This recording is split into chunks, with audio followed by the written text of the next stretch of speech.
Okay, so you want to buy a gym. You've got muscles, crazy ambitions, and zero intention of ever reading a 200-page franchise disclosure document. Fair enough. But picture who this business is actually built around. It's not the guy benching twice his body weight at 6 a.m. It's the guy who signed up on January 2nd, bought a $40 gym bag he's used twice, set 3 alarms for a session he slept through, and is still, quietly, automatically, handing over $19.99 a month for a version of himself that never showed up again after week 3. Multiply him by a few thousand people, and you've got this business model.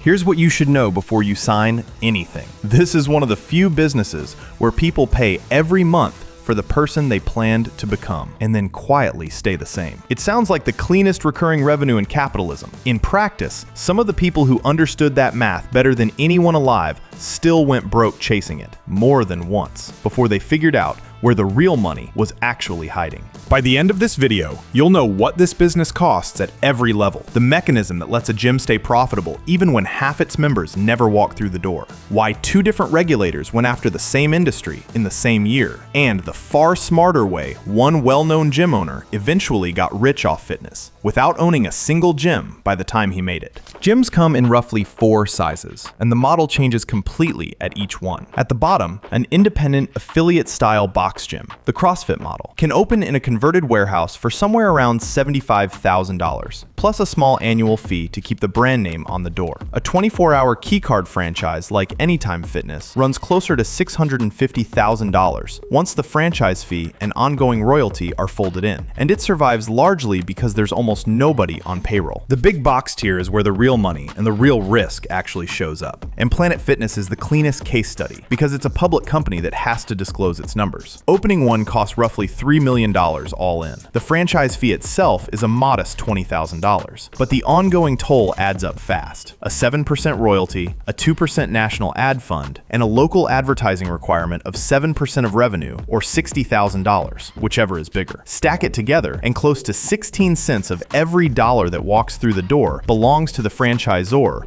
before a single light bulb gets paid for. In exchange, you get one of the steadier revenue machines in retail, built around a philosophy printed right on the wall: the judgment-free zone. Membership starting around $15 a month. And here's the detail that matters for everything that follows. Planet Fitness says in its own disclosures that low attendance isn't a flaw in this model. It is the model. At the very top sits a tier you genuinely cannot buy your way into with a checkbook: Equinox and Lifetime. Neither one really franchises. The clubs are corporate-owned, built into trophy real estate, and a basic membership runs around $300 a month. Lifetime trades publicly on the NYSE, so that half is simple. Equinox doesn't. It's controlled by private equity and real estate money, so the only way in there is building a competing trophy real estate empire of your own. Equinox has even pushed further up market with a longevity program called Optimize, biomarker testing and personalized coaching for $42,000 a year, on top of the membership you're still required to keep paying. As for actually getting a gym, you can build it from scratch, buy it from someone tired of fighting lease renewals, or buy the wreckage of one that already failed. A path that comes up more than you'd think. Firms like Fisher Auction Company liquidate entire fitness centers for banks after foreclosure. Outfits like Buy and Sell Fitness move the equipment out in bulk, cents on the dollar, equipment and lease thrown in.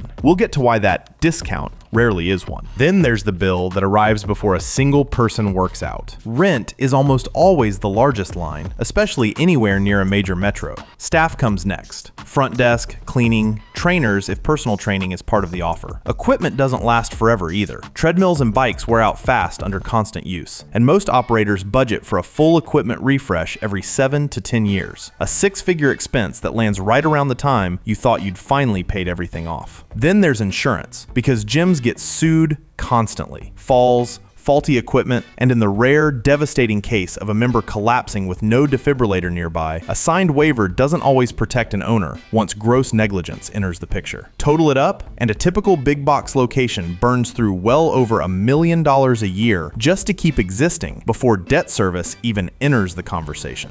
Now for the part of this business almost nobody outside it actually understands: the mechanism that makes the whole thing work. A gym doesn't make its money from the people who show up. It makes its money from the people who sign up and stay home. There's real economic research behind this. Economists Stefano Della Vigna and Ulrike Malmendier studied thousands of Real Health Club members over several years and found something almost backwards. People on flat monthly contracts attended, on average, only about 4 times a month, which works out to roughly $17 per visit, even though the same club sold a pay-per-visit pass for about $10 a visit. Members were effectively paying a premium just to avoid thinking about it, leaving hundreds of dollars a year on the table they could have kept by paying as they went. Separately, industry data keeps finding that close to 18% of members essentially never come back at all after signing up, and nowhere is that more visible than every January, when a wave of resolution signups arrives on a promise that statistically won't survive to spring. A $15 membership only pencils out if the company assumes the building will never have to hold everyone who's paying for it. The same logic an airline uses when it overbooks a flight. There's a brutal flip side to that same coin: churn. Roughly half of new members quit within 6 months. So every gym is constantly spending money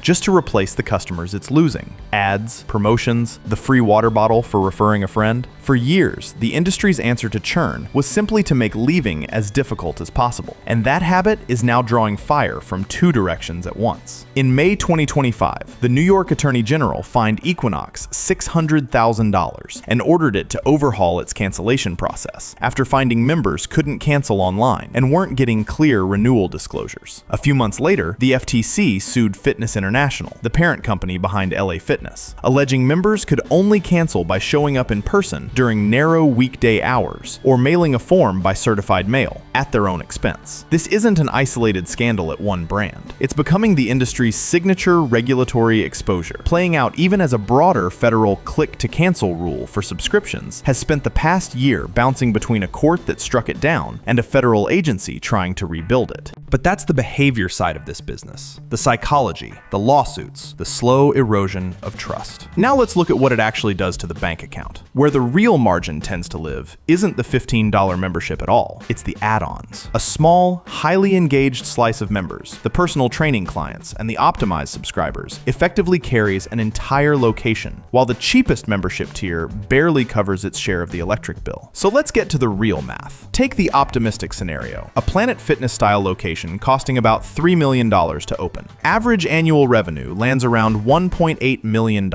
with an operating margin near 35%, leaving roughly $630,000 before equipment refreshes and debt service. After everything, an owner typically clears about $240,000 a year, which tracks closely with what the brand's own franchise disclosure documents admit to directly: a real-world payback period of roughly 15 to 17 years. Here's what actually explains a payback period that long. Almost everyone else in the building gets paid before you do. The landlord is first. Rent's due whether last month was good or bad. The franchisor gets paid second, and that royalty and ad bill comes straight off revenue. The lender financing the equipment gets paid third on a fixed schedule, regardless of how many members showed up. The insurance carrier gets paid fourth. Every one of them collects in full, on time, every single month, whether the gym is thriving or barely holding on. The owner, the only person in that chain actually carrying the risk, gets whatever's left over once the line clears. On a good month, that's $240,000. On a bad month, as we're about to see, it's nothing at all. Then there's the bad version, this time with real numbers attached. Drop same club sales by just 8 to 10%, well within range of what's actually happened across this industry. Orange Theory's own four-wall profitability fell more than 50% from 2019 levels by 2023, system-wide. Revenue slides from $1.8 million toward roughly $1.6 million. The royalty shrinks along with it, but the local ad fee doesn't. Remember, it's $60,000 or 7% of revenue, whichever is bigger. So in a down year, you're effectively handing over a larger share just to keep the marketing fund full. Rent, debt service, and the mandated equipment refresh schedule don't move at all. What was a $240,000 profit 12 months earlier turns into a loss, somewhere between $80,000 and $140,000. And that's not a hypothetical. This industry has lived through 2 different flavors of disaster to prove it. The fast kind hit in 2020. In June, 24 Hour Fitness filed for bankruptcy and permanently closed more than 130 clubs, even after raising $250 million in fresh financing, specifically to try to keep the rest open. A month earlier, Gold's Gym, the chain that turned a stretch of Venice Beach into the self-declared mecca of bodybuilding, the same gym where Arnold Schwarzenegger Schwarzenegger trained on his way to becoming Arnold Schwarzenegger, filed its own Chapter 11, permanently shutting 30 corporate-owned locations, while roughly 700 more sat dark worldwide. Both were government-ordered shutdowns. Neither company chose to lose its members. The slow kind doesn't need a pandemic at all. In December 2024, 4 years after the lockdowns ended, Honors Holdings, at the time the largest single Orange Theory franchisee in the country, with 143 studios, was hit with an involuntary Chapter 7 bankruptcy petition, the product of years of studios that simply stopped making money. Either way, here's the catch for anyone tempted by one of the liquidation auctions mentioned earlier. The cheap equipment comes bundled with the same lease, in the same building, at the same rent that just sank the previous owner. A closed gym isn't a discount. It's a lease with a barbell collection attached, and the landlord doesn't care what you paid for the equipment. This raises the obvious question.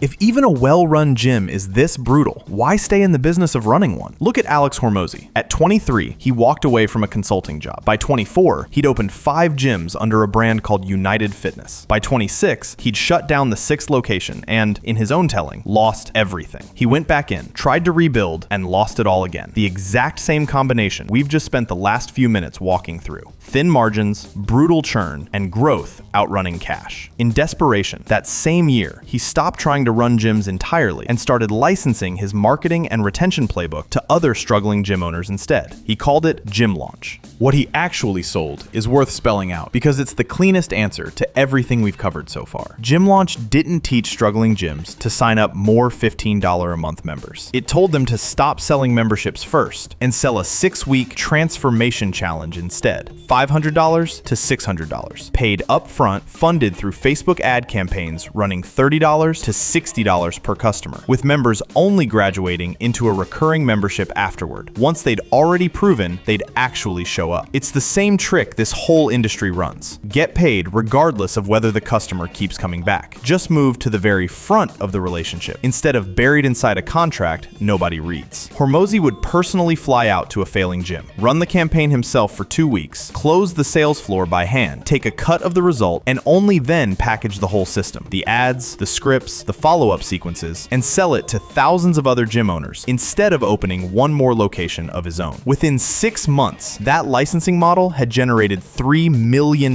in profit. Within the following 12, $17 million. By 31, he and his wife Layla sold a 66% stake in Gym Launch and its sister company Prestige Labs to American Pacific Group for $46.2 million in an all-cash deal. The lesson is almost insulting in how simple it is. In this industry, the dependable money has rarely been in operating the gym itself. It's in selling gym owners a fix for the exact problems this video just spent its runtime describing. So if you're still set on buying a gym, hold on to this. The entire industry is quietly built on a promise people make to themselves every January and abandon by March. The smart money was never on the people who actually keep that promise. It's on whoever figures out how to get paid either way. If you learned something new, subscribing helps the channel keep making these videos every week. Thanks for watching.